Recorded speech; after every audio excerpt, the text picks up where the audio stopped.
¿Hasta dónde llegarías por la fama? ¿Te desnudarías frente a 17 millones de personas, incluyendo tus amigos y familiares? ¿Qué tal permanecer encerrado durante 15 meses sin contacto con el mundo? ¿Estás dispuesto a morir de hambre o comerías comida de perro si solo tuvieras esto para sobrevivir?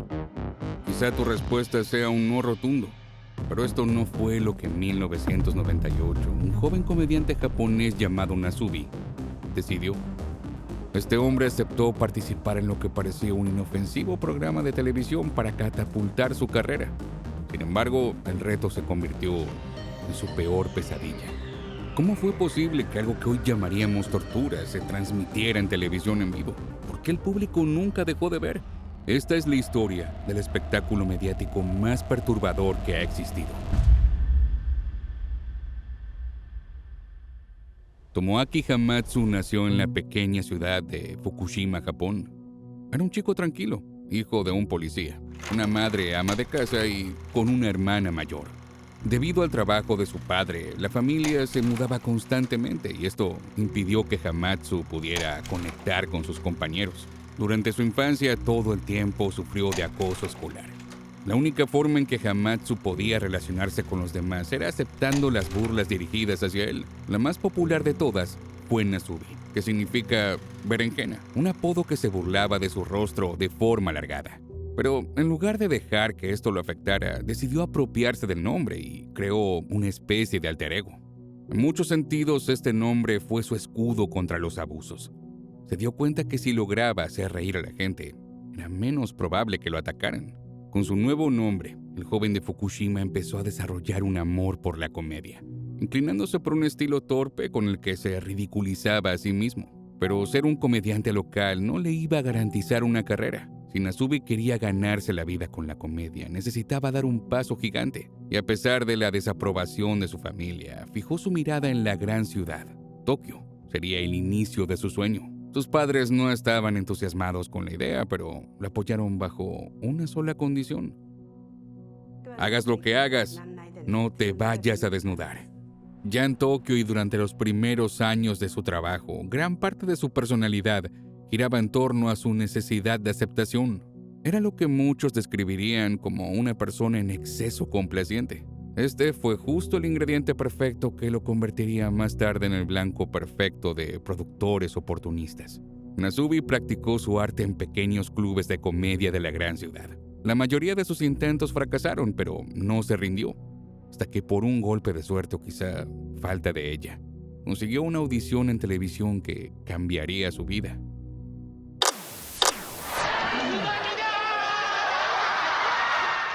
En los años 90, Japón estaba inundado de realities en su televisión local. Muchos eran concursos y, muy al estilo japonés, eran espectáculos extravagantes que mantenían a la audiencia en un estado de euforia.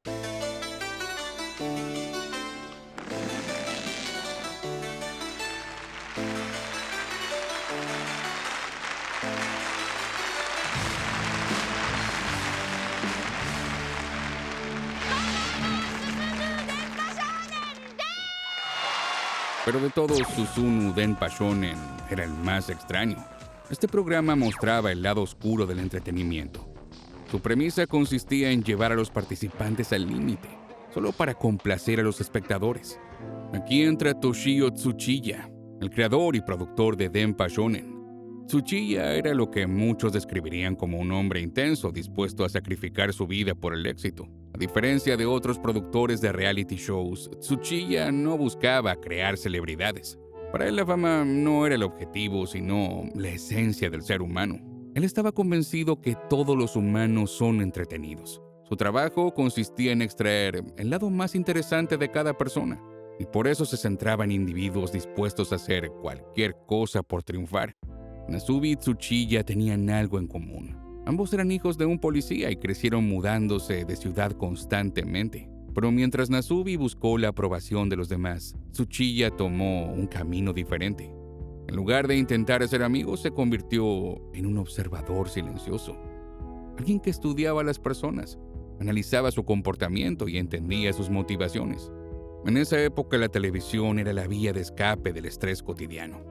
A finales de los 90 la economía de Japón estaba en declive.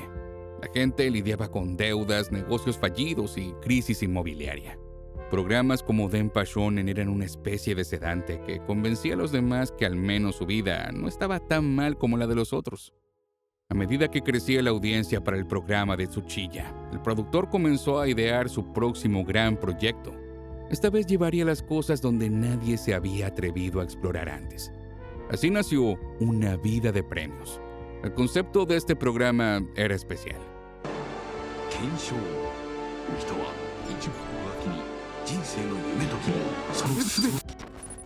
En lugar de un proceso de selección convencional, la audición reunió a 19 jóvenes comediantes en una habitación para un juego rápido. Las reglas eran simples. Una caja misteriosa se colocaba en el centro y cada participante debía sacar un papel al azar. Un simple juego de suerte.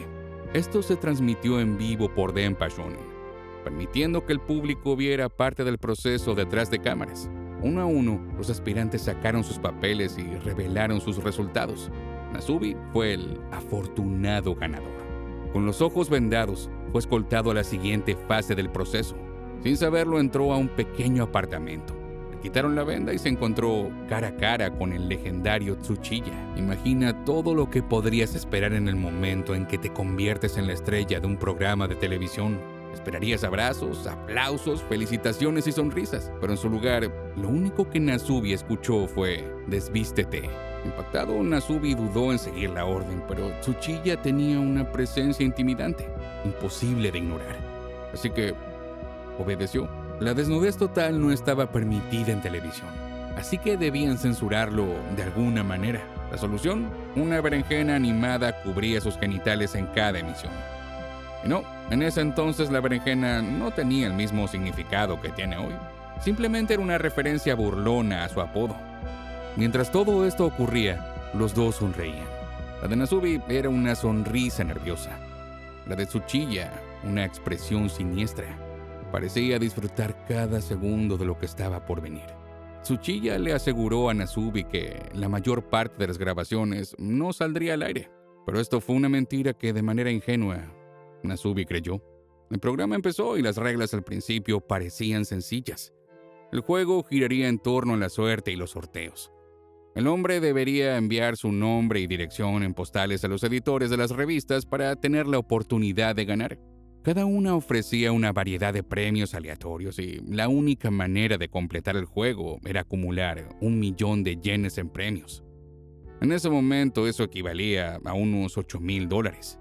En la habitación había una mesa, aire acondicionado, una radio, un cojín en el suelo, un bolígrafo, montones de postales y filas de revistas nuevas. El apartamento también tenía un baño, una ducha, un fregadero y una hornilla de gas. No había utensilios de cocina. Era como empezar en el nivel 1 de un videojuego, pero dependiendo completamente del azar.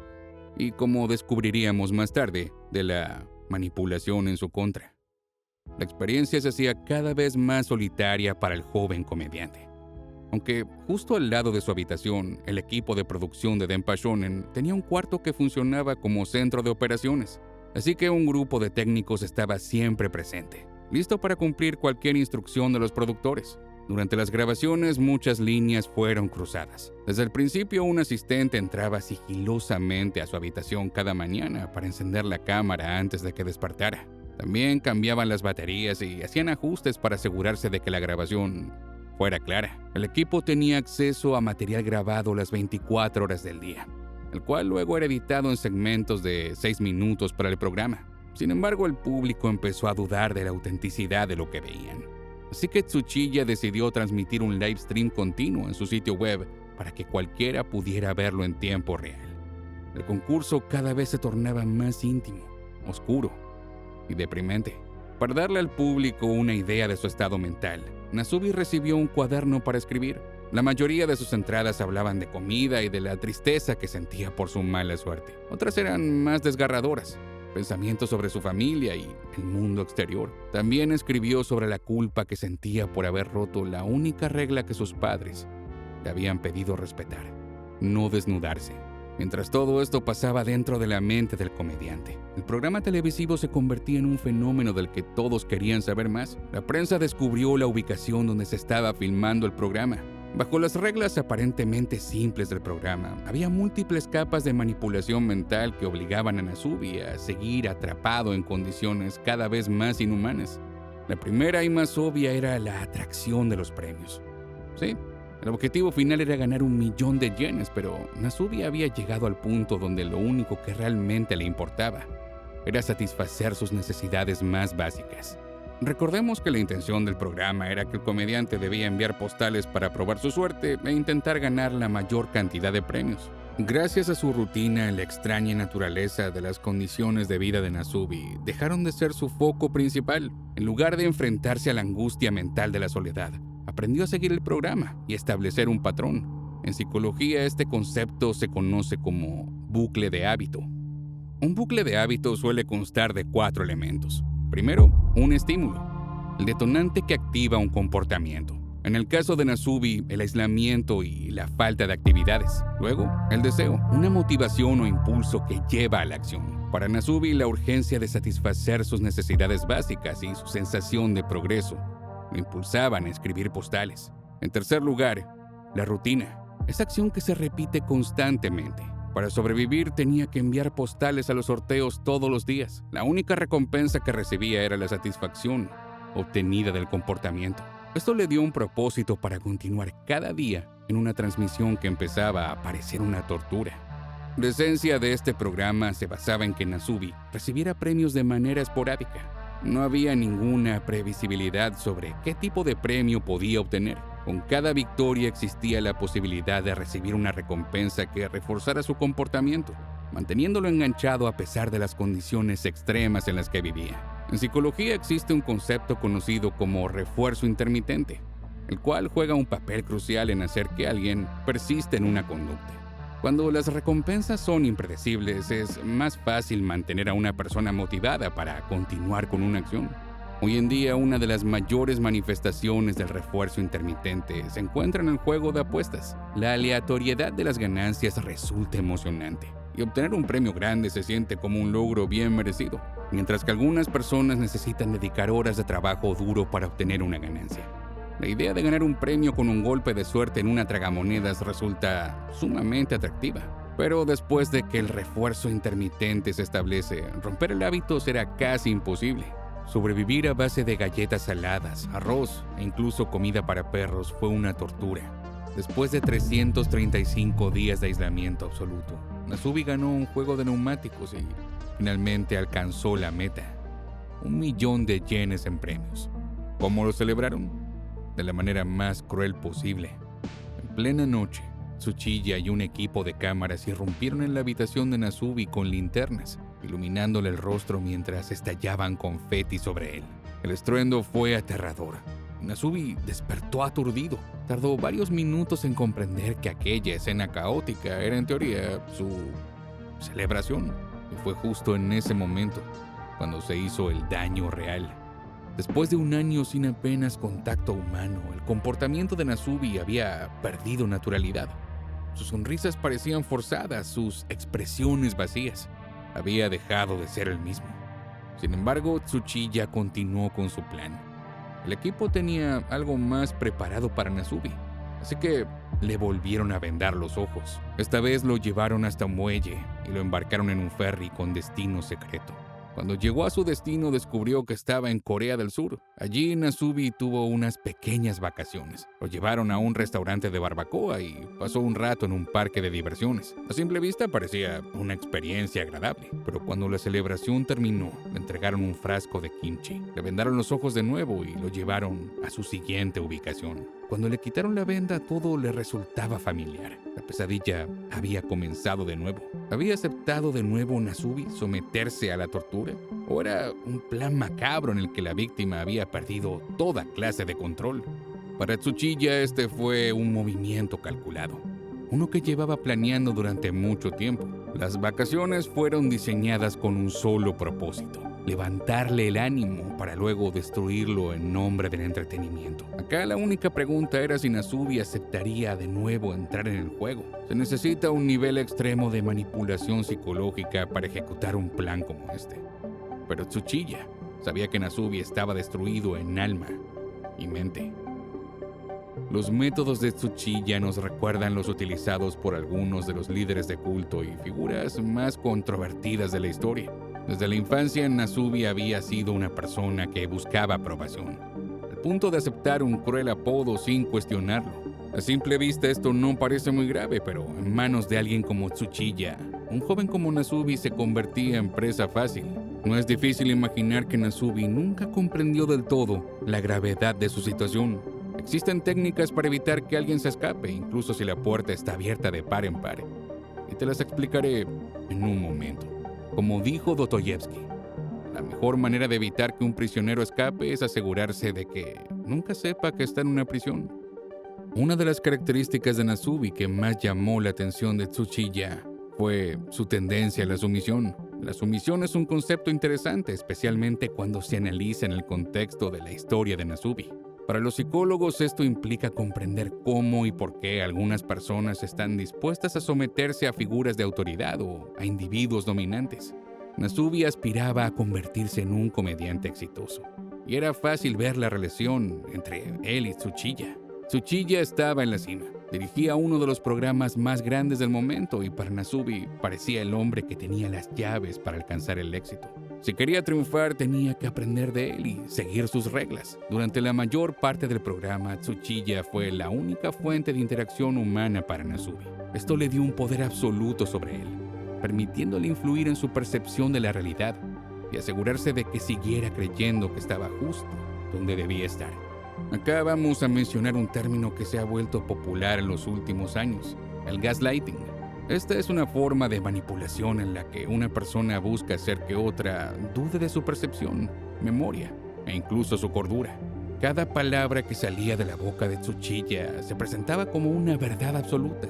Incluso cuando Nasubi intentaba cuestionar algo, lo hacían sentir tonto por no entender. Además, los cambios ocasionales de ubicación no solo servían para evitar filtraciones externas, sino que también distorsionaban la realidad de Nasubi. Al ser trasladado de un lugar a otro sin previo aviso, se le arrebataba cualquier sentido de continuidad, privado por completo de contacto social fuera de la realidad creada en el programa.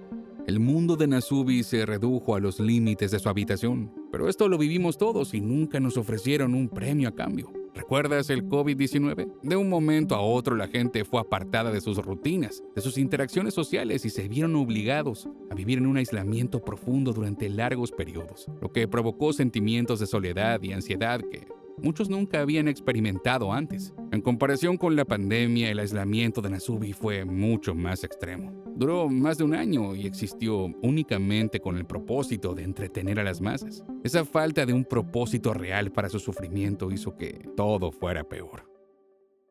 Las técnicas utilizadas por Tsuchiya a lo largo del programa recuerdan las de algunos de los individuos más despreciables de la historia. Un ejemplo que viene a la mente es Jim Jones.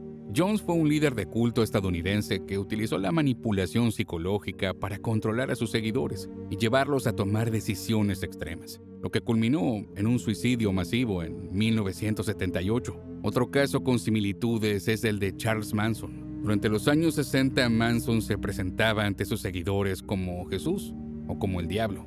También los aislaba de la sociedad, haciéndolos por completo dependientes de él para su supervivencia. Utilizaba este control para convencerlos de cometer asesinatos.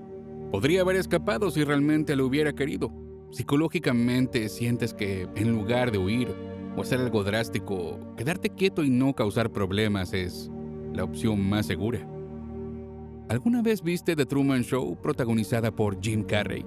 Se estrenó en 1998, el mismo año en que Nasubi vivió su calvario en Una vida de premios. ¿Coincidencia? La película cuenta la historia de Truman Burbank, un hombre cuya vida entera es televisada para el entretenimiento de la audiencia y manipulada por el creador del programa, Christoph. Cada aspecto del entorno, desde el clima hasta sus interacciones con las personas, está meticulosamente planificado para mantener la ilusión de una realidad auténtica. De manera similar, la vida de Nasubi estuvo por completo a manos de Tsuchiya. Su percepción de la realidad fue moldeada para maximizar el valor del espectáculo. La comida y las necesidades básicas se convirtieron en premios, y el público se entusiasmaba al ver sus reacciones cuando finalmente obtenía acceso a ellas. En palabras de Tsuchiya, Quería filmar un aspecto de la humanidad que solo yo puedo capturar. La gran pregunta que surge en la mente de muchos es, ¿cómo permitieron que esto sucediera? Desde el momento en que Nasubi fue encerrado en ese diminuto apartamento, se convirtió en un personaje para la audiencia. Los presentadores hacían comentarios constantes sobre su situación, bromeaban sobre sus dificultades e introducían humor para mantener el programa entretenido. Sin embargo, la trivialización de su sufrimiento debió haber resultado preocupante en algún punto. La audiencia se convirtió en participante pasiva del programa. Con tantas personas viendo, asumieron que alguien más intervendría si la situación se salía de control. En última instancia, esta falta de responsabilidad contribuyó a normalizar el sufrimiento de Nasubi, ofreciendo un inquietante ejemplo de efecto espectador. Si bien el efecto espectador ayudó a perpetuar la indiferencia ante la crueldad sufrida por Nasubi, otros factores también alimentaron la apatía y la atracción hacia el programa. Para muchos espectadores, la historia de Nasubi ofrecía una forma de entretenimiento morboso. Podían experimentar los extremos de la resistencia humana sin salir de la comodidad de sus hogares. Una vida en premios fue un estudio de caso fascinante sobre cómo se ejerce el control en el mundo real.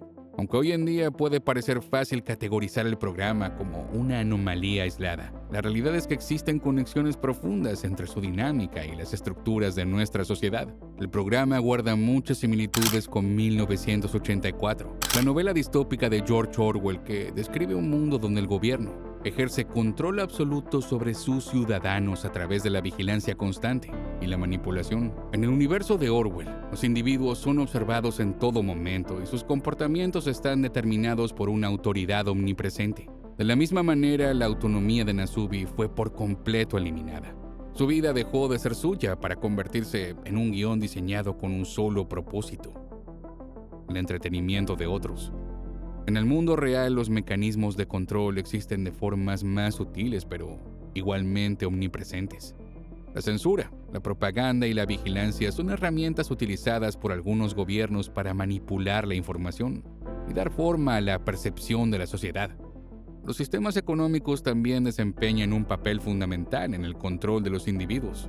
En una vida de premios, la idea de ganar algo, cualquier cosa, mantenía a Nasubi sumiso y aseguraba que se sintiera orgulloso de sus logros materiales, incluso si eso significaba perder su libertad. Hoy en día estamos constantemente bombardeados con la cultura del consumo. La obsesión por la riqueza material y la presión de la publicidad para adquirir cosas que no necesitamos. Como consecuencia, la sociedad se enfoca cada vez más en la acumulación de posesiones, atrapándonos en un ciclo de consumo que domina nuestras vidas. Esto nos lleva a una pregunta inevitable. ¿Somos simples marionetas en el juego de alguien más? Después del programa, Nasubi se reunió con su familia. Hizo apariciones en otros shows y se convirtió de manera inesperada en una especie de celebridad. Sin embargo, la chispa que lo caracterizaba parecía haberse apagado. Su sentido del humor se había desgastado y le costaba mantenerse al día con el nivel de fama que le trajo Denpa Shonen. El 11 de marzo de 2011, un tsunami provocado por un terremoto de magnitud 9.1 golpeó Japón. Fue un desastre devastador que dejó al menos 20,000 muertos. Los efectos fueron particularmente fuertes en su ciudad natal, Fukushima. Ante la falta de una red de apoyo sólida en la región, Nasubi decidió hacer algo por su gente. Gracias a su popularidad, participó en los esfuerzos de recuperación y en numerosas campañas de recaudación de fondos, logrando llevar esperanza a quienes más lo necesitaban. Nasubi luego decidió hacer algo aún más grande para inspirar a los habitantes de Fukushima: escalar el monte Everest. Acostumbrado a la adversidad, hizo 3 intentos fallidos entre 2013 y 2015. Finalmente, en 2016, el hombre que sobrevivió a condiciones extremas que habrían destruido a cualquier otra persona alcanzó la cima de la montaña más alta del planeta. Hoy Nasubi sigue activo en su comunidad, dando charlas y colaborando con organizaciones benéficas. Después de sobrevivir una experiencia traumática, su historia se ha convertido en una fuente de inspiración. En conclusión, todos somos manipulados de alguna manera sin darnos cuenta. El verdadero reto radica en romper las cadenas mentales autoimpuestas y empezar a ver la vida con un nivel de autenticidad que nunca nadie te ha dicho que posees.